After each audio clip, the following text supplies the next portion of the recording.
ನಮ್ಮ ನಿಮ್ಮ ನಡುವೆ ಏಕೆ ಗೋಡೆಗಳು, ನಮ್ಮ ನಿಮ್ಮ ನಡುವೆ ಏಕೆ ಗೋಡೆಗಳು, ಮನದಿ ಅದ ಸರಿಸಿ ಹಿಡಿ ಬಿಡುಗಡೆಯ ಹಾಗೆ, ಮನದಿ ಅದ ಸರಿಸಿ ಹಿಡಿ ಬಿಡುಗಡೆಯ ಹಾಗೆ.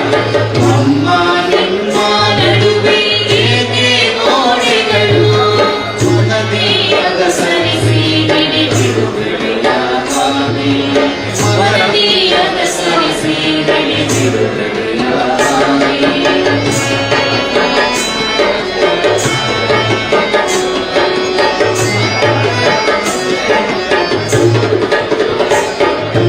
ಹೆಜ್ಜೆ ಹೆಜ್ಜೆ ತಡವಿದರೆ ಗೋಡೆಗಳು, ಹೆಜ್ಜೆ ಹೆಜ್ಜೆ ತಡವಿದರೆ ಗೋಡೆಗಳು, ಕಣ್ಣರಳಿಸಿ ತಡವಿದರೆ ನಡು ನಿಂತ ಗೋಡೆಗಳು, ಕಣ್ಣರಳಿಸಿ ತಡವಿದರೆ ನಡು ನಿಂತ ಗೋಡೆಗಳು, ಕಡು ಕಪ್ಪು ತಡವಿದರೆ ಮೈ ಮನದಿ ಗೋಡೆಗಳು.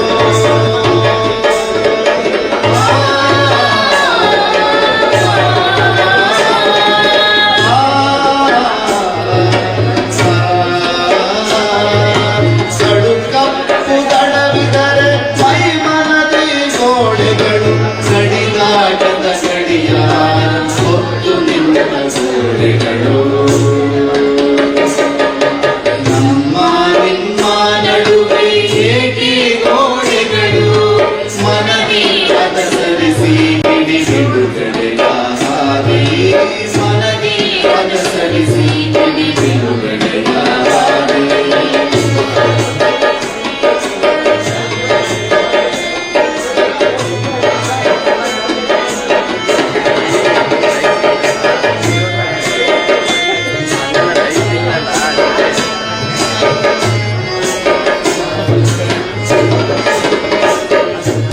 ಎಲೆಗಳ ಬಿಸುದನೆಯ ಕೇಳಿದೆಯ, ಎಲೆಗಳ ನಡುವಿನ ಬಿಸುದನೆಯ ಕೇಳಿದೆಯ, ಮರೆತಂತೆ ಸುಮ್ಮನೆ ನಡುಬಗ್ಗಿ ನಿಂತೆಯ, ಮರೆತಂತೆ ಸುಮ್ಮನೆ ನಡುಬಗ್ಗಿ ನಿಂತೆಯ, ಬೇಡನೆ ಯುವನೆಗೆಯ ಸಾಲ, ಬೇಡನೆ ಯುವನೆಗೆಯ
ಸಾಮಾಜಿಕ ನ್ಯಾಯ ಮತ್ತು ಸಂವಿಧಾನಕ್ಕೆ ಒಂದು ನೇರವಾದ ಸಂಬಂಧ ಇದೆ.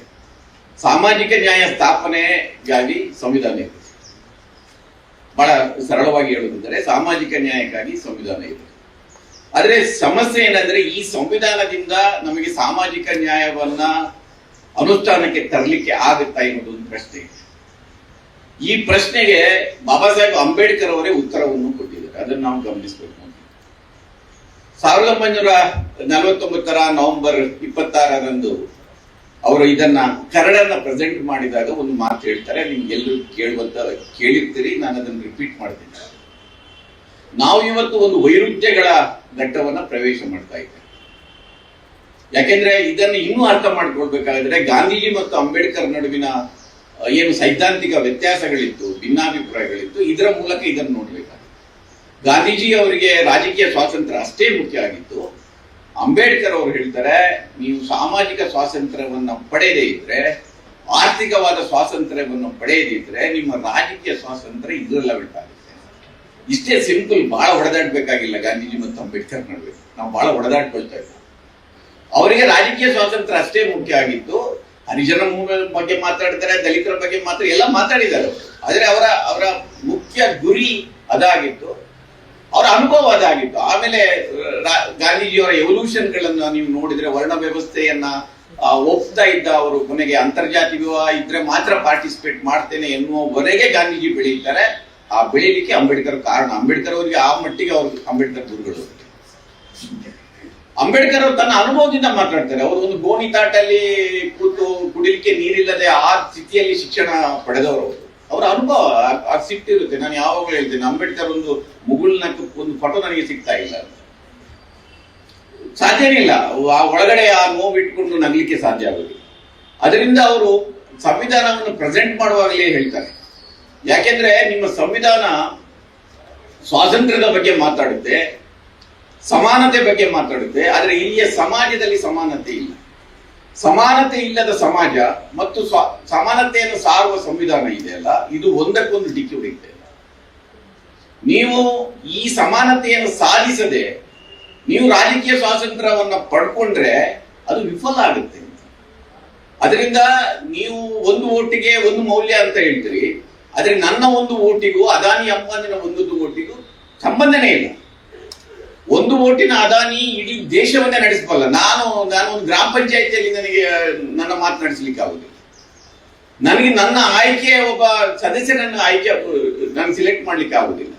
ನನ್ನ ಓಟು ಇಲ್ಲದ್ರೆ ನನಗಿಂತ ಇನ್ನೂ ಅಶಿಕ್ಷಿತರಾಗಿದ್ದ ಹಳ್ಳಿಗಾಡಿನ ಜನರಿಗೆ ಆ ಹಕ್ಕು ಕೂಡ ಇಲ್ಲ. ಕೊನೆಗೆ ಅವರು ಓಟ್ ಹಾಕೋ ಹಕ್ಕು ಕೂಡ ಇಲ್ಲ.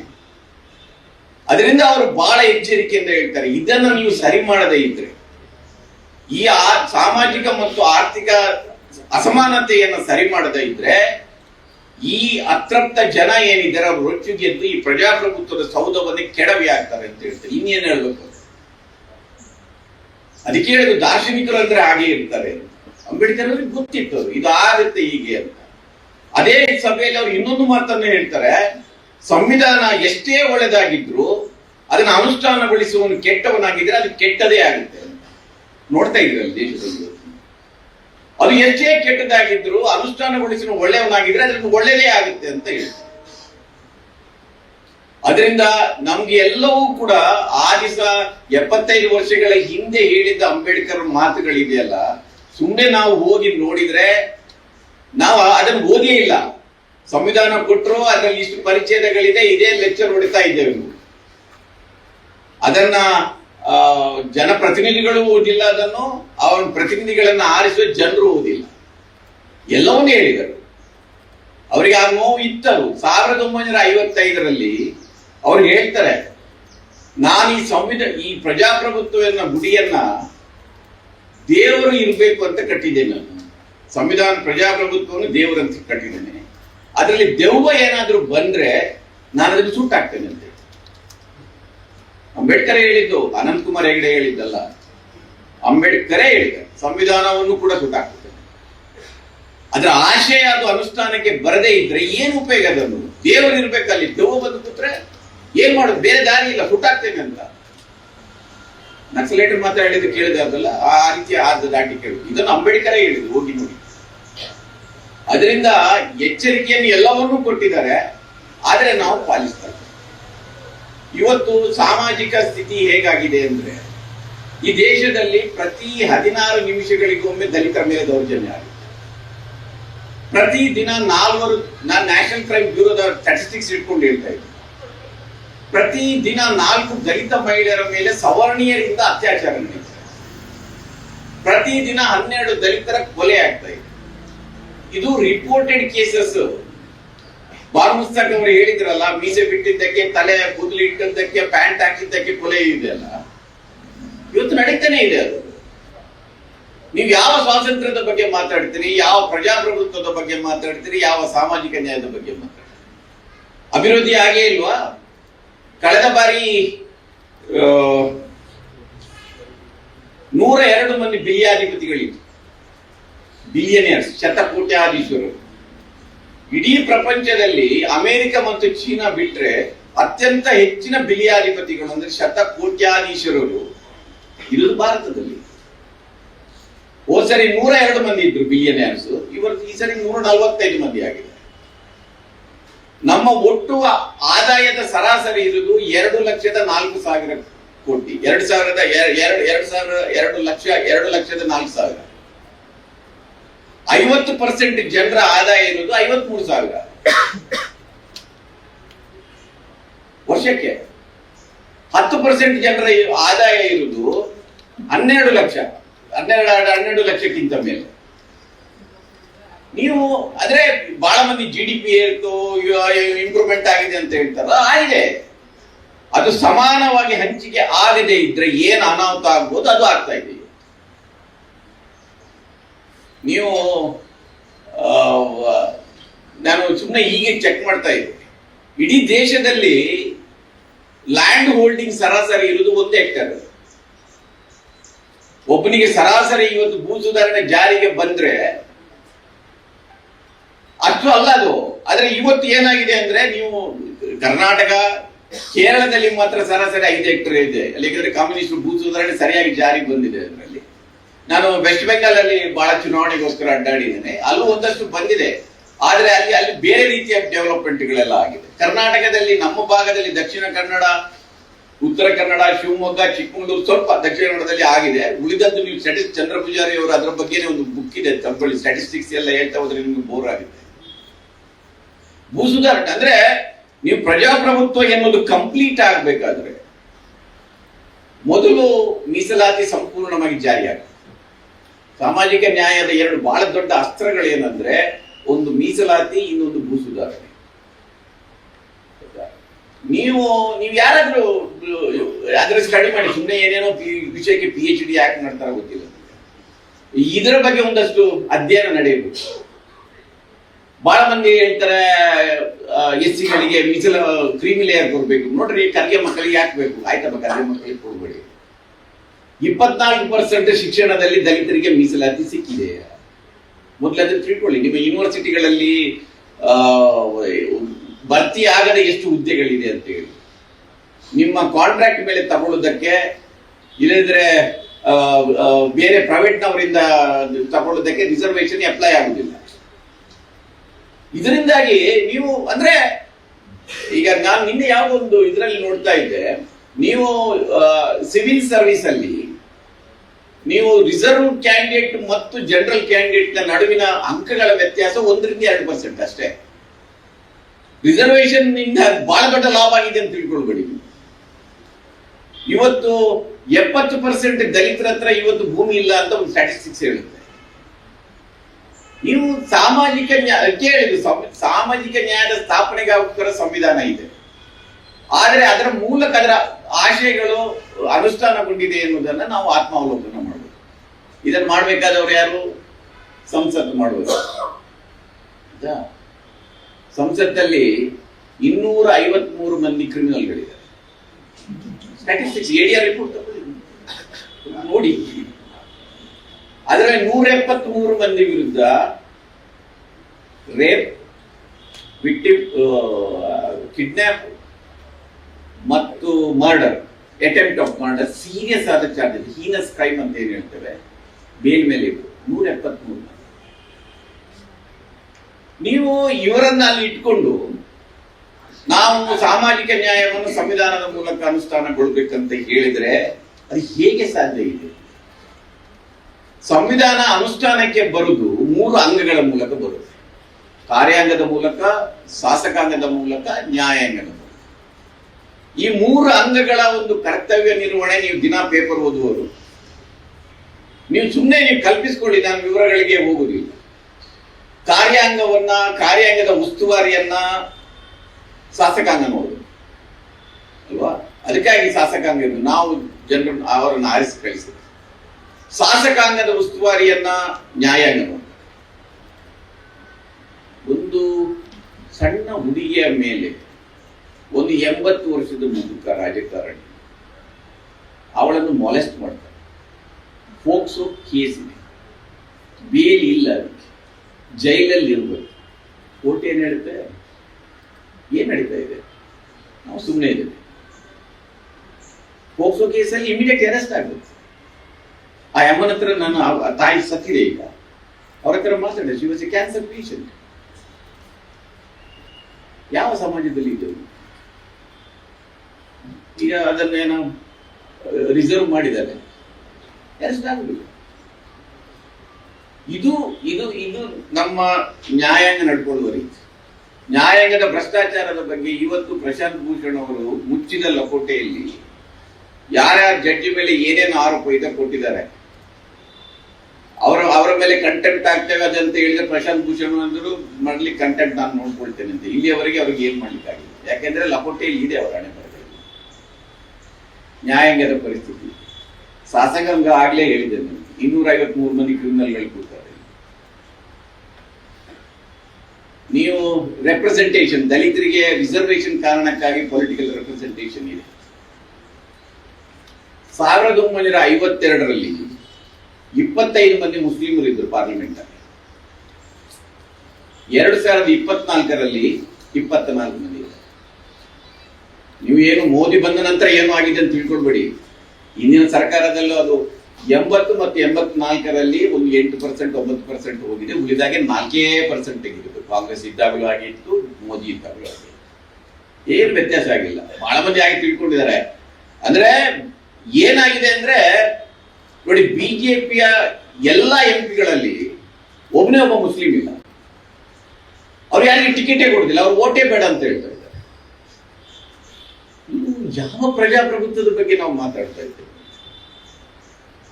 ಅದರಿಂದ ಇದಕ್ಕೆಲ್ಲ ಈ ನೋಡಿ, ಮೀಸಲಾತಿಯ ಬಗ್ಗೆ ಬಹಳ ಚರ್ಚೆ. ಈ ಸಾಮಾಜಿಕ ನ್ಯಾಯದ ಒಂದು ಅಸ್ತ್ರ ಮೀಸಲಾತಿ ಅಲ್ಲ.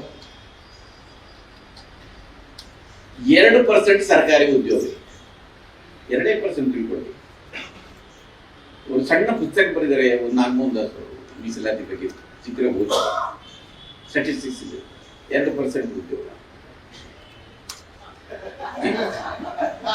ಕೇಳ್ತಾರೆ. ಅವ್ರು ಹೇಳಿದ್ರೆ ನಿಲ್ಲಿಸ್ತಾರೆ. ಮಾತಾಡ್ಬೇಕ ಬೇಡ?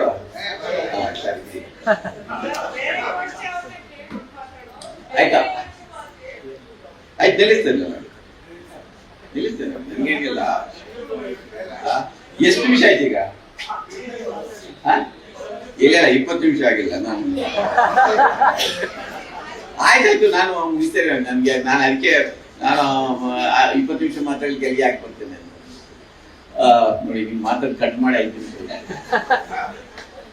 ಮೀಸಲಾತಿ ಬಗ್ಗೆ ನಾನು ಅದನ್ನು ಅಂದ್ರೆ 2 ಅಸ್ತ್ರಗಳ ಬಗ್ಗೆ ಅಷ್ಟೇ ಮಾತಾಡ್ತೇನೆ. ಸಾಮಾಜಿಕ ನ್ಯಾಯ ಯಾಕೆ ಅಂತ ನಾವು ಮೀಸಲಾತಿ ಬಗ್ಗೆ ಮಾತಾಡ್ತೇವೆ. ಸರ್ಕಾರಿ ಉದ್ಯೋಗ ಇರುವುದು 2%. ಅದರಲ್ಲಿ 50% ರಿಸರ್ವ್ ಮಾಡಿದ್ರೆ 1 ಕೋಟಿ 1% ರಿಸರ್ವ್ ಇದೆ. ನಾವು 98% ಸರ್ಕಾರ ಖಾಸಗಿ ಕ್ಷೇತ್ರದಲ್ಲಿದೆ. ಅದರ ಬಗ್ಗೆ ಯಾರು ಮಾತಾಡ್ತಾರೆ? ನಮ್ಮ ಮೂರ್ತಿ ಸಾಹೇಬರು ನೀವು 12 ಗಂಟೆ ಕೆಲಸ ಮಾಡಿ, 20 ಗಂಟೆ ಕೆಲಸ ಮಾಡಿ ಅಂತ ಆದೇಶ ಕೊಡ್ತಾ ಇದ್ದಾರೆ. ಎಲ್ಲ ಉದ್ಯಮಿಗಳು 70 ಗಂಟೆ ಕೆಲಸ ಮಾಡಿ ಅಂತ ಹೇಳ್ತಾ ಇದ್ದಾರೆ. ನೀವು ಅಷ್ಟು ಮಾತ್ರ ಅಲ್ಲ, ಉದ್ಯೋಗ ಮಾತ್ರ ತಿಳ್ಕೊಳ್ಬೇಡಿ. ಶಿಕ್ಷಣದಲ್ಲಿ ಮೀಸಲಾತಿ ಹೇಗೇನಂದ್ರೆ ಪ್ರೈವೇಟ್ ಯೂನಿವರ್ಸಿಟಿಗಳು ಬರ್ತಾ ಇದೆ, ಡೀಮ್ಡ್ ಯೂನಿವರ್ಸಿಟಿಗಳು ಬರ್ತಾ ಇದೆ. ಲಿಂಗ್ವಿಸ್ಟಿಕ್ ಮೈನಾರಿಟಿ ನಮ್ಮಲ್ಲಿ 2 ಸಾಮ್ರಾಜ್ಯಗಳಿದೆ ಕೇಂದ್ರದಲ್ಲಿ. ಒಂದು ಧರ್ಮಸ್ಥಳದಲ್ಲಿದೆ, ಒಂದು ಮಣಿಪಾಲದಲ್ಲಿದೆ. ಒಂದು ಲಿಂಗ್ವಿಸ್ಟಿಕ್ ಮೈನಾರಿಟಿ ತುಳು ಅಂತ ಧರ್ಮಸ್ಥಳದವರು ಮಾಡಿದ್ದಾರೆ, ಇವರು ಕೊಂಕಣಿ ಅಂತ ಮಾಡಿದ್ದಾರೆ. ಬಹಳ ಮಂದಿ ಗೊತ್ತಿಲ್ಲ ಅವರಿಗೆ. ನಿಮ್ಮ ಯಾವ ರಿಸರ್ವೇಶನ್ ಅಪ್ಲೈ ಆಗ್ತಲ್ಲ. ತುಳುವರು ಎಷ್ಟು ಮಂದಿ ಇದ್ದಾರೆ ಅಂತ ಅಲ್ಲಿ ಹುಡುಕ್ಬೇಕು ನೀವು. ಇಲ್ಲಿ ಕೊಂಕಣಿಗಳು ಎಷ್ಟು ಮಂದಿ ಇದ್ದಾರೆ ಅಂತ ಹುಡುಕ್ಬೇಕು. ಮೀಸಲಾತಿಯನ್ನ ಈ ರೀತಿ ಡೈಲ್ಯೂಟ್ ಮಾಡ್ತಾ ಇದ್ದಾರೆ. ಮೀಸಲಾತಿಯನ್ನು ಈಗ ಯಾರು ವಿರೋಧನೆ ಮಾಡ್ತಾ ಇಲ್ಲ. ನಾನು ಮೊನ್ನೆ ಪ್ರಜಾವಾಣಿಗೆ ಬರೆದೆ, ನೀವು ಮೀಸಲಾತಿಯನ್ನು ತಾತ್ವಿಕವಾಗಿ ವಿರೋಧ ಮಾಡಿದ್ರೆ ನಾವು ಅವರ ಜೊತೆ ಮಾತಾಡುವ. ಇದಲ್ಲ, ಇದು ಅಸೂಯೆಯಿಂದ ವಿರೋಧ ಮಾಡಿದ್ದು. ಇಲ್ಲಿಯವರೆಗೆ ಈಗ ಎಕ್ಸ್ಪೋಸ್ ಆಗ್ತಾ ಇದ್ದಾರೆ. ನಿಮಗೆ 10% ಮೀಸಲಾತಿ ಬಂದಾಗ ದವಾಖಾನೆ ಆಡ್ಕೊಳ್ತಾ ಇದ್ರೆ ನೀವು, ಆಗ ಮೆರಿಟಿನ ಪ್ರಶ್ನೆ ಬರುವುದಿಲ್ವಾಗ. 4% ಜನ ಇರುವುದು ಕರ್ನಾಟಕದಲ್ಲಿ ಒಂದು ವಿಚಿತ್ರವಾದ ಮೀಸಲಾತಿ ಇದೆ. ಬ್ರಾಹ್ಮಣರು, ಮೊದಲಿಯಾರ್ಗಳು, ನಗರ್ತರು, ವೈಶ್ಯರು ಬಿಟ್ರೆ ಉಳಿದವರೆಲ್ಲರೂ ಬ್ಯಾಕ್ವರ್ಡ್ಗಳಿಲ್ಲಿ. ಒಕ್ಕಲಿಗರು ಬ್ಯಾಕ್ವರ್ಡ್ ಇಲ್ಲಿ, ಲಿಂಗಾಯತರು ಬ್ಯಾಕ್ವರ್ಡ್, ಹೌದಲ್ವ? ಈಗ ಉಳಿದವರೆಲ್ಲರೂ ಬ್ಯಾಕ್ವರ್ಡ್ ಇಲ್ಲಿ. 4% ಜನರಿಗೆ 10% ರಿಸರ್ವೇಶನ್. ಯಾವ ನ್ಯಾಯ ಸ್ವಾಮಿ ಇದು? ಸುಪ್ರೀಂ ಕೋರ್ಟ್ ಒಂದು ಡಿಸಿಷನ್ ಅದನ್ನು ಕಿತ್ತು ಬಿಸಾಡಬೇಕಿತ್ತು. ಇಂದಿರಾ ಸಾನಿ ಕೇಸ್ ಇದೆ, 50% ಕ್ಯಾಪ್ ಇದೆ, ಯಾರಿಗೆ 10% ಕೊಟ್ಟಿದ್ದಾರೆ ಅಂತ ಕೇಳಬೇಕಿತ್ತಲ್ಲ. ಅದನ್ನ ಹಂಗೆ ಇಟ್ಟಿದೆ, ಅದು ಜಾರಿಗೆ ಬರ್ತಾರೆ. ಮೀಸಲಾತಿ ಹೋಯ್ತು. ಈಗ ಮೀಸಲಾತಿಯನ್ನು ಒಳಗಡೆ ಹೊಡೆಯಲಿಕ್ಕೆ ಪ್ರಯತ್ನ ಮಾಡ್ತಾ ಇದ್ದಾರೆ. ದಲಿತರು ರೈಟ್ ಟು ಲೆಫ್ಟ್, ಕುರುಬರು ನಮ್ಗೆ ಎಷ್ಟು ಬೇಕಂತ ಕೇಳಿದ್ದು, ಈಡಿಗರು ನಮ್ಮನ್ನು ಟೂ ಯಾಕೆ ಅಂತ ಹೇಳ್ತಾ ಇರೋದು. ನೀವು ಜಗಳ ಮಾಡ್ಕೊಳ್ಳಿ ಅಂತ. ಆಯ್ತಪ್ಪ, ನೀವು ಜನಸಂಖ್ಯೆಗೆ ಅನುಗುಣವಾಗಿ ರಿಸರ್ವೇಶನ್ ಮಾಡಿ. 75%, 73% ಮೊಯ್ಲಿ ಅವರು ಮಾಡಿದ ರಿಸರ್ವೇಶನ್ ಇದೆ, ಅದು ಕೋರ್ಟಲ್ಲಿ ಕೂತಿದೆ. ಎಲ್ರಿಗೂ ಕೊಟ್ಬಿಡಿ. ನೀವು 50% ಜನರಲ್ ಆಗಿ ಇಟ್ಕೊಂಡು ಅದನ್ನು ಒಂದು ವರ್ಗಕ್ಕೆ ಮಾತ್ರ 10% ಜನರಿಗೆ ಯಾಕೆ ಕೊಡ್ತೀರಿ?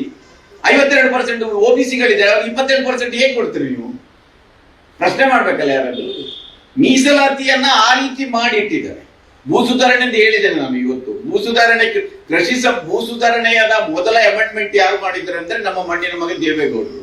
ಅವ್ರು ಮುಖ್ಯಮಂತ್ರಿ ಆಗಿದ್ದಾಗ ತೆಗೆದು ನೋಡಿ. ಭೂ ಸುಧಾರಣೆಗೆ ಮೊದಲ ಅಮೆಂಡ್ಮೆಂಟ್ ಅದು. ಅದರ ನಂತರ ಎಲ್ಲರೂ ಮಾಡಿದ್ದಾರೆ. ಈ ಸರ್ಕಾರನೂ ಮಾಡಿದೆ, ಹಿಂದಿನ ಸರ್ಕಾರನೂ ಮಾಡಿದೆ, 2013 ಸಿದ್ದರಾಮಯ್ಯ ಸರ್ಕಾರನೂ ಮಾಡಿದೆ. ಇಡೀ ಕೃಷಿ ಕ್ಷೇತ್ರ ಕಾರ್ಪೊರೇಟೀಕರಣ ಆಗ್ತಾ ಇದೆ. ಅಂದ್ರೆ ನೀವು ಸಾಮಾಜಿಕ ನ್ಯಾಯದ ಬಗ್ಗೆ ನಾವು ಮಾತಾಡ್ತೇವೆಲ್ಲ, ಮೀಸಲಾತಿ ಇರ್ರೆಲೆವೆಂಟ್ ಆಗ್ತಾ ಇದೆ, ಭೂ ಸುಧಾರಣೆ ಇರ್ರೆಲೆವೆಂಟ್ ಆಗ್ತಾ ಇದೆ. ಹೀಗಿದ್ದಾಗ ಪ್ರಜಾಪ್ರಭುತ್ವನೇ ಇನ್ನು ಕಂಪ್ಲೀಟ್ ಆಗ್ತಾ ಇಲ್ಲ. 75 ವರ್ಷಕ್ಕೆ ಸಂವಿಧಾನ ಎಲ್ಲೋ ಇದೆ. ಸಂವಿಧಾನ ಜಾರಿ ಬರ್ಬೇಕಾದ್ರೆ ನಿಮಗೆಲ್ಲರಿಗೂ ಗೊತ್ತಿದೆ, ಸ್ಟೇಟ್ಸ್ ಅಂಡ್ ಮೈನಾರಿಟೀಸ್ ಅನ್ನೋ ಡಾಕ್ಯುಮೆಂಟ್ ಇದೆ ಅಂಬೇಡ್ಕರ್ ಅವರು ಬಯಸಿದ ಸಂವಿಧಾನ. ಉದ್ಯಮ ಕ್ಷೇತ್ರಗಳು ಸಂಪೂರ್ಣವಾಗಿ ಅದನ್ನು ರಾಷ್ಟ್ರೀಕರಣ ಮಾಡಬೇಕು. ಕೃಷಿ ಕ್ಷೇತ್ರವನ್ನು ರಾಷ್ಟ್ರೀಕರಣ ಮಾಡಿ ಸರ್ಕಾರ ತಗೊಂಡು ಜನರಿಗೆ ಕೊಡಬೇಕು. ಫಸ್ಟ್ ಫುಡ್ ಸಿಸ್ಟಮ್ ತೆಗೆಯಬೇಕು. ಪ್ರಪೋರ್ಷನಲ್. ಇವತ್ತು ನೋಡಿ, ಕರ್ನಾಟಕದಲ್ಲಿ ಪ್ರತಿ ಸಾರಿ ಇಲೆಕ್ಷನ್ ನೋಡಿದ್ರೆ 2018ರಲ್ಲಿ 1% ವೋಟ್ ಕಾಂಗ್ರೆಸ್ಗೆ ಜಾಸ್ತಿ ಆದ್ರೆ ಅವರು ಬಂದ್ರು. ಈ ಸಾರಿ ಮೊನ್ನೆ ಲೋಕಸಭಾ ಚುನಾವಣೆಯಲ್ಲಿ ಡಿಫರೆನ್ಸ್ 1% ವೋಟು. ಇವರು 8 ಬಂದಿದ್ದಾರೆ, ಅವರು 17 ಬಂದಿದ್ದಾರೆ.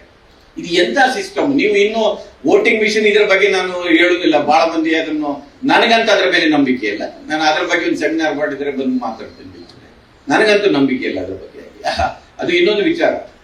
ಅಂದ್ರೆ ಇಡೀ ಪ್ರಜಾಪ್ರಭುತ್ವ ನೋಡಿ, ರಾಷ್ಟ್ರಪತಿ ಹುದ್ದೆ ಕಾಂಪ್ರಮೈಸ್ ಆಗಿದೆ, ರಾಜಭವನ ಕಾಂಪ್ರಮೈಸ್ ಆಗಿದೆ, ಸಾಂವಿಧಾನಿಕ ಸಂಸ್ಥೆಗಳಾದ CBI, ED ಎಲ್ಲವೂ ಕಾಂಪ್ರಮೈಸ್ ಆದಾಗ ಯಾರೋ ಒಬ್ರು ಕೇಳಿದ್ರು, ವಿರೋಧ ಪಕ್ಷದಲ್ಲಿ ಸರಿಯಾಗಿ ಕೆಲಸನೇ ಮಾಡ್ತಾ ಇಲ್ಲ ಅಂತ. ನನಗೆ ಕೆಲವು ಕಾರಣಕ್ಕಾಗಿ ರಾಹುಲ್ ಗಾಂಧಿ ಇಷ್ಟ ಆಗ್ತಾರೆ.